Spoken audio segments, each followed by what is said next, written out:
Good morning, everyone. Before I start, obviously I try to move locations for a bit of variety for these things. I found myself in my office today, and I was just setting up the video and realized that the crucifix behind looks crooked, but it's actually straight. If I straighten the crucifix, then the door goes crooked. So we're definitely in the right place. So don't panic. We're not having an earthquake or anything strange. If you read the Catholic Link this weekend, you would have seen on the front cover they spoke to quite a large extent about the Pope and the influence of St. Francis and his ventures into Egypt and communication with other faiths. But it drew to mind the prayer of St. Francis, where one of the lines he says, "It is in giving that we receive," almost like it was a contradiction, in giving that we receive. By giving ourselves, by giving things away, we actually receive.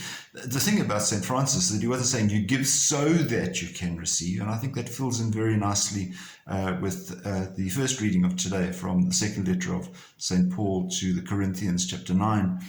Where he says, the more you sow, the more you reap. And the interesting thing about sowing is you actually then have to give away the seed so that you can reap, you can gain from it. And the giving is the receiving, is something that you get as a result of giving.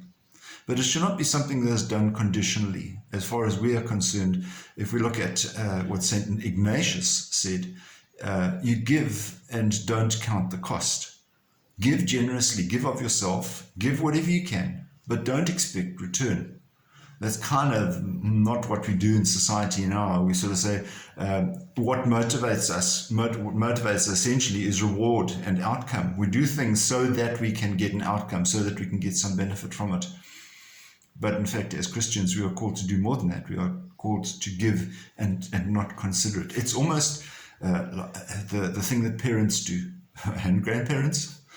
You give because you can, and the reward that you get is not necessarily something it's not the condition on which you give. You give because you can.